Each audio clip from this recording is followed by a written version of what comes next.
अस्सलाम वालेकुम। Welcome to my channel Naveed Urdu voice centre. तमाम वीडियोस की अपडेट्स के लिए हमारे चैनल को सब्सक्राइब कीजिए। तो चलिए सुनते हैं आज की कहानी। जो कहानी मैं आपको सुनाने जा रहा हूँ वो 100% सच्ची कहानी है। आपको कहानी सुनने पर सच्चाई का इल्म हो जाएगा कि ये वाकया किसके साथ पेश आया। तो सुनिए। आज से 3 साल पहले की बात है, जब मैं और मेरे शौहर मोहम्मद आसिफ अपना शहर मुजफ्फरगढ़ छोड़कर लाहौर के एक टाउन एरिया में शिफ्ट हुए। लाहौर आने की वजह सिर्फ ये थी कि लाहौर में मेरे शौहर का एक दोस्त रहता था और वो इसके साथ मिलकर एक होटल बनाना चाहते थे। इसलिए मेरे शौहर मुझे और 2 छोटे बच्चों को लेकर आ गए। मेरी एक बेटी थी जिसका नाम समन नूर था और एक बेटा जिसका नाम असफंद यार था। बेटी 3 साल की और बेटा 1 साल का था। लाहौर आकर हमने फारूक यानी कि आसिफ के दोस्त के घर के साथ वाला घर किराए पर ले लिया। ये घर 2 कमरों पर मुश्तमिल था और साथ में एक कोने में वॉशरूम गुसलखाना बना हुआ था, जबकि आगे सहन में छोटा सा किचन था। सहन के दरमियान में एक बड़ा और घना दरख्त था। हम मियाँ बीवी दोनों ने मिलकर एक कमरा मेहमानों के लिए सेट किया ताकि आने जाने वाले मेहमान इसमें रह सके और दूसरा कमरा हमने अपने लिए रखा। कुछ दिन तो सब कुछ ठीक ठाक रहा। तकरीबन 15-16 दिन के बाद आसिफ ने माशाल्लाह एक होटल खोल लिया। वो सुबह 7 बजे जाते और दिन को 12 बजे तक घर आ जाते थे। फिर इसके बाद रात को 8 बजे जाते। होटल पर सब नए मुलाजिम काम करते थे, इसलिए आसिफ बस चक्कर वगैरह लगाकर वापिस आ जाते। मेरे शौहर ज्यादातर खाना घर में ही खाते थे, क्योंकि मुझे शुरू से ही अच्छे अच्छे खाने बनाने का शौक था। इसलिए मैं घर के कामों और खाने वगैरह का काम अच्छे से अंजाम देती थी और मेरे शौहर जब भी खाना खाते खुले दिल से तारीफ करते थे, क्योंकि हमारी शादी को 6 साल हो चुके थे। लोग हमारी मोहब्बत की मिसाल देते थे। हम दोनों ही एक दूसरे से मोहब्बत करते थे। उस दिन आसिफ होटल पर चले गए। मैंने सारा काम खत्म किया, बच्चों को नहलाकर कपड़े बदले और छोटे बेटे को दूध का फीडर बनाकर दिया। वो सो गया। मैंने सोचा चलो आज आसिफ की पसंद की चिकन बिरयानी बना दूं। मेरी बेटी भी मेरे साथ किचन में आ गई। मैंने बिरयानी बनानी शुरू की। जब बिरयानी बन गई तो मैंने दम पर रख दी। मेरी बेटी ने कहा, मामा मैंने बिस्किट खाने हैं। मैंने कहा जाओ बेटा, कमरे में टेबल पर मैंने रखे हैं, उठा लो। ठीक है मम्मा, वो कहती हुई किचन से निकल गई। तो मैंने मोबाइल उठाया और अपने शौहर को कॉल की और पूछा घर किस टाइम आएंगे। बस 20 मिनट सब्र करो, आ रहा हूँ। मैंने फोन बंद किया और जल्दी जल्दी रायता बनाने लगी। रायता बनाकर मैंने अभी रखा ही था कि मुझे किचन से ऐसी आवाज आई जैसे कोई औरत मेरी कमर के पीछे बैठी कुछ पका रही हो। मैंने घबरा कर पीछे देखा मगर वहां कोई नहीं था। मैंने आराम से गैस बंद किया और चूल्हे से बिरयानी उतारी। फिर वही आवाज टप टप टप आनी शुरू हो गई। मैंने घबराते हुए एक बार फिर देखा मगर वहां कोई नहीं था। मेरा खौफ से दिल धड़कने लगा। अगर यहाँ कोई नहीं है तो फिर आवाज कैसी है? अभी मैं खौफ के मारे थर थर कांप रही थी और सोच रही थी कि किस तरह किचन से बाहर जाऊं, मगर मेरे कदम जैसे जम गए थे। इतने में ऐसे मालूम हुआ जैसे 2 औरतें आपस में सरगोशी कर रही हों। फिर तो न जाने कैसे मुझे में इतनी हिम्मत आई कि मैं भागकर किचन से बाहर निकली और भागते हुए सीधी अपने कमरे में गई। मेरा दिल बुरी तरह धड़क रहा था। मेरे हाथ पांव कांप रहे थे और पसीने से मेरा जिस्म तर हो चुका था। मैं इतनी डर गई थी कि मेरी बेटी ने मुझे आवाज दी तो मेरी चीख निकल गई। मैं तो पहले से डरी हुई थी, इसकी अचानक आवाज देते ही मजीद डर गई। इतने में बाहर गेट पर दस्तक हुई तो मुझ में इतनी हिम्मत ना थी कि किचन से गुजरकर बाहर जाऊं। दस्तक जब बार बार होने लगी तो मैंने धड़कते दिल पर काबू पाते हुए गेट तक गई। गेट खोला तो सामने आसिफ खड़े थे। क्या बात है, तुम ठीक तो हो? कब से दस्तक दे रहा हूं। वो मेरी तरफ देखते हुए फिक्रमंदी से बोले, ननन नहीं, कोई बात नहीं। मैंने गेट बंद किया। इनके साथ साथ चलने लगी। जब वो किचन के बिल्कुल सामने गए तो रुक गए। वाह जी, बड़े मजे की खुशबू आ रही है। लगता है तुमने बिरयानी बनाई है। मैंने कोई जवाब ना दिया तो उन्होंने मुड़कर मेरी तरफ देखा। मैं आंखें फाड़कर इनको देख रही थी। अरे क्या हुआ, ऐसे क्यों देख रही हो? क्या बात है, बताओ। तुम मुझे काफी परेशान लग रही हो। वो आसिफ वो किचन में कोई है। मैंने डरते डरते कहा। कौन है किचन में? इतना कहकर वो किचन में गए। वहां कोई ना था। यहाँ तो कोई नहीं है आसिफ, यहाँ कोई औरत थी। वो रोटी बना रही थी, सरगोशी कर रही थी। आसिफ मुझे बहुत डर लग रहा है। मैंने आसिफ का हाथ पकड़ लिया तो वो मुस्कुराने लगे। वाह, मैं अपनी प्यारी सी बीवी को बहुत बहादुर समझ रहा था, मगर तुम तो डरपोक हो। एक बार फिर मुस्कुराए और कहा, यार देखो, रात होती तो फिर भी मैं मान लेता कि तुम डर गई हो। अरे दिन के 12 बजे तुम डर गई, इसलिए कहता हूँ कि आराम किया करो। तुम हर वक्त घर के कामों में लगी रहती हो, रात को भी बच्चे तुम्हें नींद नहीं करने देते। तुम्हें आराम की जरूरत है। चलो खाना खाते हैं, फिर तुम आराम करना। थोड़ी देर सो जाओगी तो अपने आप को फ्रेश महसूस करोगी। मैंने कहा, असफंद कब का सो रहा है, अभी जाग जाएगा, फिर वो कब सोने देगा मुझे। अरे जाने मन, तुम बच्चों की फिक्र ना करो, मैं यहाँ मौजूद हूँ, बच्चों को देख लूंगा। मैंने मुस्कुराते हुए कहा, चलो फिर खाना खाएं। हाँ ठीक है, तुम खाना निकालो, मैं मुंह हाथ धोकर आता हूँ। वो वॉशरूम में चले गए तो मैंने किचन में जाकर खाना निकाला। तो उस वक्त मुझे ना कोई आवाज सुनाई दी और ना मैं डरी, क्योंकि अपने शौहर की बातों से मुझे काफी तसल्ली हुई थी। आसिफ मुंह हाथ धोकर वापस आए तो मैंने कमरे से अपनी बेटी को भी बुलाया और हम खाना खाने लगे। मौसम तो गर्मी का था, मगर किचन के आगे सेहन में जो दरख्त था, इसकी ठंडी हवा सीधी किचन में आती थी, इसलिए हम अक्सर ही सेहन में बैठकर खाना खा लेते थे। जब हम खाना खा चुके तो मेरे शौहर ने कहा, चलो अब तुम आराम करो। हम अंदर कमरे में आ गए। मैं बेड पर लेट गई, जबकि शौहर सामने चारपाई पर बैठे समन से बातें करने लगे और मुझे पता ही ना चला कि कब मुझे नींद आ गई। जब मेरी आंख खुली तो शाम के 5 बज रहे थे। मैं उठकर बैठ गई। मेरे शौहर दोनों बच्चों को पास बिठाए आइसक्रीम खिला रहे थे। मेरी तरफ देखते हुए बोले, जाग गई? मैंने कहा, जी जाग गई। तो बोले, तुम सो रही थी, समन आइसक्रीम मांग रही थी तो मैंने बाहर दुकान से ले दी, तुम्हारे लिए भी ले आऊं? मैंने पूछा, क्या आप भी खाएंगे? हाँ मैं भी खाऊंगा। वो बाहर आइसक्रीम लेने गए तो मैं मुंह हाथ धोने चली गई। इस वक्त मैं काफी फ्रेश हो चुकी थी। मैंने दिल में सोचा कि आसिफ सच कहते थे कि आराम ना करने की वजह से तुम्हें यह सब कुछ सुनाई देता है। फिर मैंने सेहन के फर्श पर देखा तो ढेरों पत्ते गिरे हुए थे। मैंने सोचा आसिफ अभी नहीं आए, चलो झाड़ू लगा दूं। मैंने जल्दी जल्दी झाड़ू लगाई, सारे पत्ते उठाकर कचरा दान में डाल दिए और झाड़ू एक साइड पर रख दी। जब मैं पीछे मुड़ी तो पत्ते पहले से भी ज्यादा फर्श पर ढेर लगा हुआ था। मैंने एक बार फिर झाड़ू ली और शुरू हो गई, लेकिन तीसरी बार तो फर्श कम नजर आ रहा था और पत्ते ज्यादा। मैं सोचने लगी, या अल्लाह, पहले तो इतने पत्ते गिरते ना थे, ये आज क्या हो रहा है? इतने में आसिफ आ गए। अभी मैं खड़ी कभी दरख्त कभी फर्श पर पड़े पत्तों को देख रही थी कि आसिफ ने पूछा, क्या हुआ, क्यों ऐसे खड़ी दरख्त को घूरे जा रही हो? मैंने कहा, 2 बार झाड़ू लगाई लेकिन ये पत्ते। उन्होंने मेरी बात काटते हुए कहा, अच्छा चलो छोड़ो, आइसक्रीम खा लो। मैं भी सर झटक कर इनके साथ अंदर आ गई। हमने आइसक्रीम खाई और बच्चों को लेकर बाहर सेहन में आ गए, क्योंकि शाम हो रही थी। बाहर ठंडी हवा चल रही थी। हमने दरख्त के नीचे चारपाई बिछा दी और बैठकर बातें करने लगे। आसिफ की नजर फर्श पर पड़ी तो वो बोले, यार तुम वैसे ठीक कहती हो, बहुत पत्ते गिरते हैं। अच्छा मैं ऐसा करता हूँ, ये जो शाखें आगे की तरफ हैं, ये ज्यादा कचरा करती हैं, इनको काट देता हूँ। जी आप ठीक कहते हैं, इनको काट दो, फिर इतना कचरा भी नहीं होगा। उन्होंने कहा, तुम ये चारपाई एक साइड पर करो, मैं अपने दोस्त फारूक के घर से आरी ले आता हूँ, फिर काटूंगा। मैंने कहा, ठीक है, आप आरी ले आए। फारूक का घर बिल्कुल साथ था, वो जल्दी वापिस आ गए। फिर उन्होंने एक शाख काटी और फिर जब दूसरी शाख काटनी शुरू की, जो कि बहुत बड़ी थी, आधा सेहन इससे ढका हुआ था। जो ही शाख कटी तो शाख के नीचे गिरते ही आसिफ के सफेद काटन के सूट पर खून के कतरे नजर आने लगे। मेरी खौफ के मारे चीख निकल गई। आसिफ ने घबराकर मेरी तरफ देखा तो मैं थर थर कांप रही थी। उन्होंने आरी उधर ही फेंकी और मेरे पास आए। क्या हुआ? मेरे मुंह से आवाज नहीं निकल रही थी।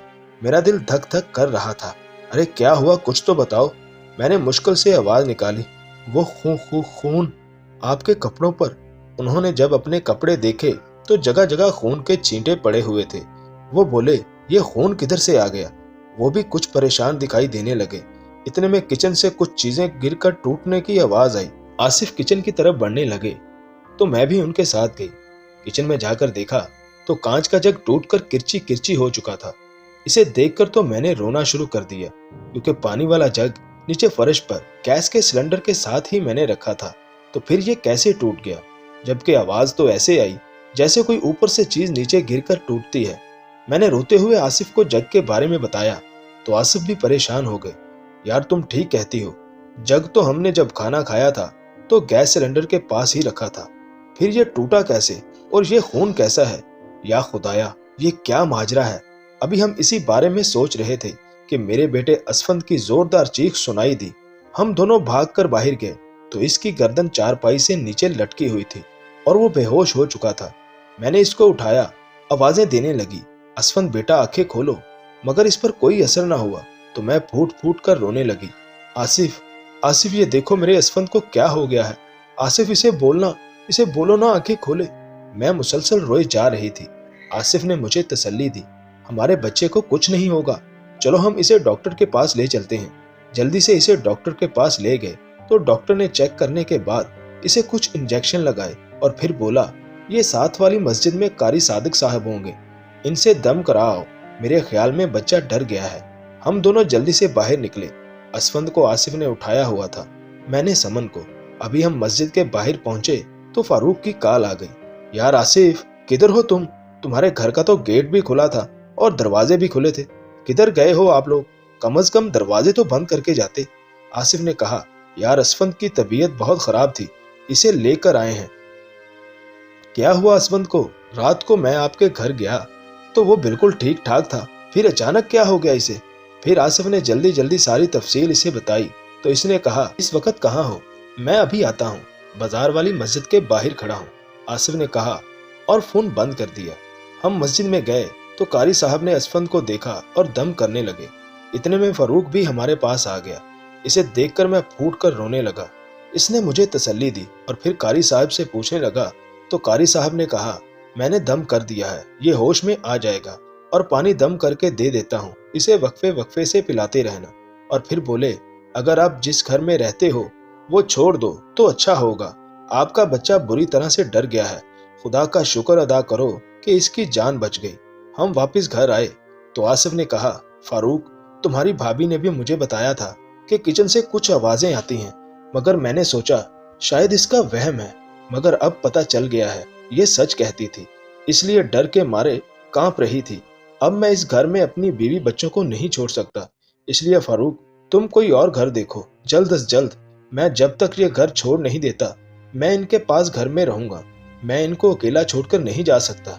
ठीक है आसिफ, मैं 2 दिन के अंदर कोई और घर देख लूंगा। फारूक ने हामी भर ली। इतने में असफंद को होश आ गया, लेकिन इसकी आंखें ऐसी थीं कि लाल सुर्ख जैसे खून हो। मैंने घबराकर आसिफ से कहा, इसकी आंखों को क्या हुआ, जरा देखो। आसिफ ने इशारा करके मुझे चुप करवाया। मैंने आसिफ से लेकर असफंद को अपनी गोद में लिया और इससे पूछने लगी, मेरा बेटा क्या खाएगा? मगर वह कुछ बोल नहीं रहा था, बस सिर्फ मुंह की तरफ देखता रहा। मैंने जल्दी से अंदर फ्रिज से जूस निकाला तो इसने पीने से इनकार कर दिया। मैंने बार बार इसका मुंह चूम रही थी।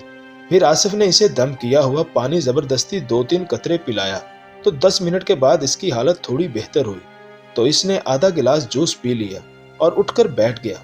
मैंने और आसिफ ने खुदा का शुक्र अदा किया कि इसकी हालत थोड़ी बेहतर हुई तो फारूक ने इसे उठाया तो वो इसके पास चला गया तो हमने थोड़ा सुकून महसूस किया। फारूक भी इससे बहुत प्यार करता था क्योंकि वो माशाल्लाह था ही बहुत खूबसूरत, सेहतमंद, मोटी मोटी आंखें, गोल मटोल चेहरा। वो 1 साल का नहीं लगता था, ऐसा मालूम होता था जैसे कोई 3-4 साल का बच्चा हो। जबकि मेरी बेटी भी बहुत प्यारी नाजुक सी गुड़िया थी, मगर वो इससे कई गुना ज्यादा खूबसूरत था। मैं प्यार से इसे खान शहजादा कहती थी, मेरी जान था वो। फिर फारूक ने इसे मेरी गोद में दिया तो आसिफ ने कहा, चलो फारूक, हम किचन खाली कर देते हैं, खाने पीने का सामान अंदर कमरे में एक साइड पर रख लें, अब मैं तुम्हारी भाभी को किचन में खाना नहीं बनाने दूंगा। फारूक ने कहा, चलो मैं तुम्हारी मदद करता हूँ। दोनों ने सामान उठाकर अंदर कमरे में रख दिया। आसिफ ने मुझसे कहा, बस 2 दिन की बात है, फिर कोई और घर मिल जाएगा, हम चले जाएंगे। ठीक है, मैंने जवाब दिया। चलो भाभी, लाओ असफंद को मेरे हवाले कर दो और आप अच्छी सी चाय पिला दो। मैंने मुस्कुराते हुए असफंद को फारूक के हवाले किया और खुद अंदर कमरे में जाकर चाय बनाने लगी। मैंने चाय बनाकर कप में डालने लगी तो फारूक ने कहा, भाभी असफंद सो गया है। तो मैंने बेड की तरफ इशारा करते हुए कहा, वहां डाल दो। मैं चाय लेकर बाहर आई, हमने चाय पी और मैं कप धोकर अंदर रखने गई तो असफंद के मुंह से आवाज आ रही थी जैसे आहिस्ता आहिस्ता रो रहा हो। मैं जल्दी से आगे बढ़ी तो देखा असफंद छत को घूर रहा था। और आवाज भी निकाल रहा था। मैंने इसे आवाज दी, असफन मेरे चांद क्या कर रहा है, आजा अपनी मम्मा के पास। मगर इसने मेरी तरफ नहीं देखा, बस छत को घूरता रहा। मैंने आसिफ को जाकर बताया तो वो भाग कर आए। उन्होंने इसे उठाया, बस उठाने की देर थी कि वो धाड़े मार मार कर रोने लगा।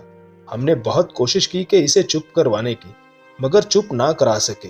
वो बार बार छत को घूरता और जोर जोर से रोता। फारूक ने जल्दी से दम किया हुआ पानी उठाया और इसके मुंह पर पानी के छींटे मारे और जबरदस्ती पानी इसके मुंह में डाला। पानी डालने की देर हुई कि वो बेहोश हो गया और बुखार से इसका जिस्म ऐसे तप रहा था कि जैसे आग हो। मैं इसे देखकर रोए जा रही थी और अपने बेटे के लिए दुआ मांग रही थी। फारूक ने कहा, आसिफ एक पीर है जो ऐसे कामों का माहिर है, हम कल उसके पास जाएंगे। मेरे पास उसका फोन नंबर भी है, मैं तकरीबन 2-3 बार उससे मुलाकात कर चुका हूँ। मुझे उम्मीद है उसके पास जाने से असफन ठीक हो जाएगा। मैंने कहा, फारूक तुम उसे कॉल करो, हम अभी उसके घर जाएंगे। इस टाइम रात के 9 बजने वाले थे। फारूक ने कॉल की और सारी बात उसको बताई तो उसने कहा, सुबह 8 बजे से पहले तुम इसे मेरे पास ले आना और इस बच्चे को 1 मिनट के लिए भी अकेला मत छोड़ना, मैं आपका काम जरूर करूंगा। रात के 12 बजे का टाइम था जब किचन का दरवाजा खुलने की आवाज आई। मैंने मुड़कर आसिफ की तरफ देखा। आसिफ ने कहा, ये तो किचन के दरवाजे की आवाज है। फिर दोबारा जोर से दरवाजा बंद होने की आवाज आई। हम कमरे के दरवाजे में जाकर खड़े हो गए। इतने में दरख्त के साथ मुझे कोई साया दिखाई दिया। मैंने आसिफ से कहा, वो देखो दरख्त के पास क्या है। आसिफ ने मेरे मुंह पर हाथ रख दिया और हमें भी अंदर चलने को कहा और खुद भी अंदर आकर दरवाजा बंद कर दिया। मैं बहुत खौफजदा थी, दिल धड़क रहा था। हम बैठ गए तो हमारे कमरे के दरवाजे पर खट खट खट होने लगी, जैसे कि कोई आराम आराम से उंगली से दस्तक दे रहा हो। आसिफ ने कहा, तुम बैठो, मैं देखता हूँ कौन है। मैंने जोर से आसिफ का हाथ पकड़ लिया और रोना शुरू कर दिया। आसिफ खुदा के लिए ना जाओ, कोई चीज होगी, आपको मार देगी। मैं बिलक बिलक कर रोने लगी तो आसिफ बैठ गए। चलो अब चुप करो, मैं कहीं नहीं जा रहा। अचानक दरवाजा हिलना शुरू हो गया, जैसे कि जलजला आ गया हो। हमने कलमा पढ़ना शुरू किया कि अचानक असफन ने चीख मारी और तड़पना शुरू कर दिया। वो मुसलसल छत को देख देख कर जोर जोर से रो रहा था।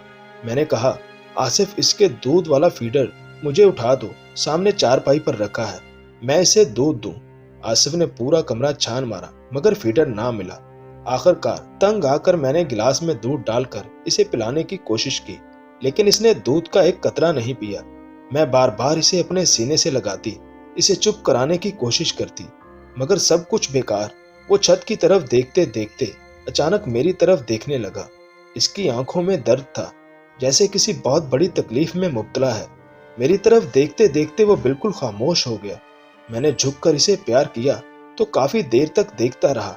मैंने कहा, असफन बेटा बोलो ना, क्या हुआ है मामा की जान को। इतने में इसकी नाक से खून निकला और इसने जोर की सांस ली, बस वो इसकी आखिरी सांस थी। मैंने कहा, आसिफ ये देखो खून असफन की नाक से निकला है। आसिफ ने मुझसे लेकर इसे गौर से देखा और फिर इसकी खुली हुई आंखें बंद कर दी।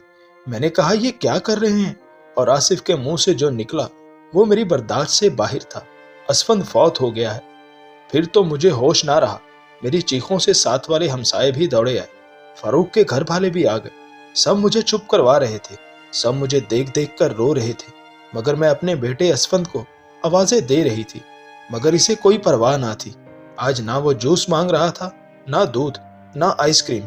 वो बिल्कुल खामोश हो गया था, गहरी नींद सो रहा था। आसिफ मुझे गले लगाकर चुप करवा रहे थे, मगर मैं किसी की नहीं सुन रही थी। मैंने चारपाई से अपने बेटे को उठाकर अपनी गोद में रखा।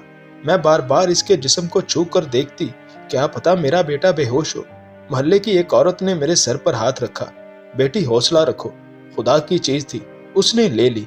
अपनी बेटी को देखो, वो तुम्हें देख देख कर रो रही है। मैंने देखा समन मेरे पास खड़ी रो रही थी और मामा कह रही थी। मैंने इसे गोद में उठाया। बस इसके बाद मुझे अपना होश नहीं रहा। जब मुझे होश आया तो असफन के जाने की तैयारी हो चुकी थी। इसे गुस्ल दे दिया गया था। मेरे ससुराल वाले और रावलपिंडी से मेरे अम्मी अब्बू सब आ गए थे। बस नहीं रहा तो सिर्फ मेरा बेटा, मेरा शहजादा। गुस्ल के बाद पता चला कि असफन की गर्दन पर निशान थे, किसी ने इसका गला दबाया हो और आंखों के आगे काले स्याह धब्बे नजर आ रहे थे। थोड़ी देर के बाद सब उसे मनो मट्टी तले अकेला छोड़कर वापस आ गए। میرے امی ابو اور سسرال والوں نے بہت اصرار کیا کہ چلو ہمارے ساتھ، مگر میں اپنے بیٹے کو چھوڑ کر نہیں جا سکتی تھی۔ 5 دن کے بعد سب واپس چلے گئے۔ آصف میرا بچوں کی طرح خیال رکھتے۔ آصف نے بھی مجھے کہا چلو راولپنڈی چلتے ہیں، مگر میں نے انکار کر دیا کیونکہ وہاں گھر کے ساتھ ہی میرے اسفند کی قبر تھی۔ میں اس سے دور نہیں جانا چاہتی تھی۔ میرے بیٹے کو فوت ہوئے ابھی 10 دن ہوئے تھے کہ میں واش روم سے باہر 2 قدم آگے چلی کہ مجھے ایسا لگا جیسے میرے پیچھے کوئی کھڑا ہے۔ میں نے ڈر کر پیچھے دیکھا مگر وہاں کوئی نہ تھا۔ میں آگے چل پڑی۔ ابھی میں نے کمرے کے دروازے میں قدم رکھا ہی تھا کہ میرے کندھے پر کسی نے ہاتھ رکھا۔ میرے منہ سے خوفناک چیخ نکلی اور میں دروازے میں ہی گر کر بے ہوش ہو گئی۔ جب مجھے ہوش آیا تو مجھے بہت تیز بخار تھا، لیکن میرے سامنے ایک بزرگ نورانی چہرہ لیے بیٹھے تھے۔ انہوں نے پوچھا اب طبیعت کیسی ہے بیٹی؟ میں نے کہا ٹھیک ہوں بابا جی۔ پھر فاروق نے تعارف کرایا کہ یہ پیر صاحب ہیں، حسین احمد۔ پھر مجھے علم ہو گیا یہ وہی پیر ہیں جن کو فاروق جانتا ہے۔ انہوں نے پورے گھر کا جائزہ لیا اور پھر 3 تعویذ بنائے، ایک میرے لیے، ایک میری بیٹی سمن کے لیے اور ایک میرے شوہر آصف کے لیے۔ تعویذ دیتے ہوئے انہوں نے کہا کسی بھی حال میں تعویذ گلے سے نہ نکالنا، انشاءاللہ سب بہتر ہوگا، اور میری طرف دیکھ کر بولے تعویذ پاس رکھو گی، اس کے بعد تمہیں ڈر بھی نہیں لگے گا۔ وہ چلے گئے۔ ہم نے تعویذ گلے میں ڈال لیے۔ نہ کوئی واقعہ ہوا، نہ آواز آئی اور نہ مجھے ڈر لگا۔ تقریباً 1 ماہ کے بعد ہم نے قرآن پاک کا ختم کروایا۔ کافی مہمان تھے، ہمارے اپنے بھی آئے ہوئے تھے۔ ایک دن رہ کر جب سب واپس گئے تو میں گیٹ کے باہر کھڑی ان کو جاتا دیکھ رہی تھی۔ جب وہ آنکھوں سے اوجھل ہوئے تو میں اور آصف واپس گیٹ سے اندر آنے والے تھے کہ سمن کی چیخ کی آواز آئی۔ ہم پریشان ہو گئے۔ سمن ہمارے ساتھ باہر کھڑی تھی۔ پھر اندر کب آئی؟ ہم بھاگ کر اندر آئے تو سمن درخت کے نیچے بے ہوش پڑی تھی۔ پھر تو مجھے ہوش نہ رہا۔ میں نے پاگلوں کی طرح رونا شروع کر دیا۔ ایک بیٹا چھوڑ کر چلا گیا تھا اور اب بیٹی بھی ہاتھوں سے نکل رہی ہے۔ آصف نے اسے اٹھایا، اندر کمرے میں لے گئے۔ پھر فاروق کو کال کی تو اس نے پیر صاحب کو بلایا۔ آدھے گھنٹے کے بعد پیر صاحب آ گئے۔ انہوں نے سمن کی حالت دیکھی تو پریشان ہو گئے۔ میں نے ان کے آگے ہاتھ جوڑے، پیر صاحب میری بیٹی کو بچا لیں، خدا کے لیے۔ میں رو رو کر ان کی منت کر رہی تھی۔ انہوں نے مجھے حوصلہ دیا، کچھ نہیں ہوگا، اب میں آ گیا ہوں، تمہاری بیٹی کو کچھ نہیں ہونے دوں گا۔ پھر انہوں نے سمن کے گلے میں دیکھا تو تعویذ نہیں تھا، یعنی تعویذ غائب تھا۔ انہوں نے باہر درخت کے نیچے چارپائی پر بیٹھ کر کچھ پڑھنا شروع کیا۔ آصف سمن کو لے کر ان کے پاس بیٹھ گئے۔ 2 گھنٹے تک وہ پڑھتے رہے۔ اچانک سمن نے آنکھیں کھول دیں تو پیر صاحب نے پوچھا کیا چاہتی ہے تو؟ سمن نے بولنا شروع کر دیا۔ سمن کے اندر سے کسی عورت کی آواز آ رہی تھی، میں سب کو مار دوں گی، ان کو میں زندہ نہیں چھوڑوں گی۔ پیر صاحب نے پوچھا کیوں ایسا کر رہی ہے؟ اس نے کہا اس کچن اور اس درخت پر ہمارا بسیرا ہے۔ پھر بولی اس نے درخت کاٹا اور ساتھ میرے بیٹے کی ٹانگ کاٹ دی۔ میری 2 بیٹیاں تھیں اور صرف ایک بیٹا تھا، اس لیے میں نے ان کے بیٹے کو مار دیا، اب بیٹی کو بھی مار دوں گی، پھر ان دونوں کو بھی زندہ نہیں چھوڑوں گی۔ پیر صاحب نے کہا تمہارا بیٹا کدھر تھا جب اس کی ٹانگ کاٹی؟ وہ بولی درخت کے اوپر بیٹھا تھا۔ تمہارے بیٹے کی عمر کتنی ہے؟ 7 سال ہے، اب وہ چل نہیں سکتا۔ پیر صاحب نے کہا تو نے بیٹے کی ٹانگ کا بدلہ ان کے بیٹے کو مار کر لیا ہے، اب ایسا کوئی کام نہ کرنا۔ کیوں نہ کروں گی؟ پیر صاحب جو بات بھی کرتے وہ انکار کر دیتی۔ اس کی باتیں سن کر خوف کے مارے میرا برا حال تھا۔ میرا حلق خشک ہو چکا تھا، میں مسلسل کانپ رہی تھی۔ پیر صاحب جب تھک گئے تو انہوں نے کچھ پڑھنا شروع کر دیا۔ پھر جب پھونک ماری تو وہ چیخنے لگی مجھے چھوڑ دو، مجھے چھوڑ دو۔ پیر صاحب نے کہا اب تمہیں کبھی نہیں چھوڑوں گا۔ وہ پیر صاحب کو خدا کا واسطہ دینے لگی، میں آج کے بعد کچھ نہیں کروں گی۔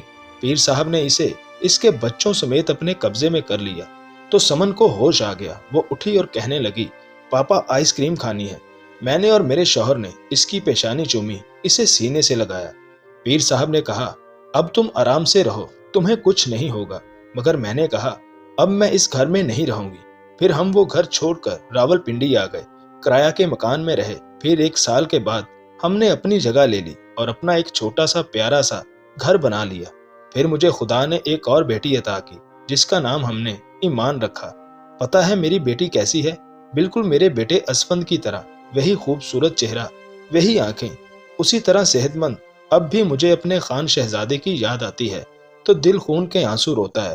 پھر میں اپنی دونوں بیٹیوں کو سینے سے لگا لیتی ہوں۔ اس لیے میری دعا ہے کہ اللہ تعالیٰ سب کے بچوں کو سلامت رکھے۔ آپ سے گزارش ہے کہ میری سمن اور ایمان کے لیے بھی دعا کریں، اللہ ان کو سلامت رکھے، آمین ثم آمین۔ تو جی ناظرین، کیسی لگی آپ کو آج کی یہ کہانی؟ امید ہے کہ آپ کو پسند آئی ہوگی، اور اگر ابھی تک آپ نے ہمارا چینل سبسکرائب نہیں کیا تو پلیز ہمارے چینل کو سبسکرائب کر کے بیل کے نوٹیفیکیشن کو آن کر دیں۔ Thanks for watching my channel Naveed Urdu voice centre.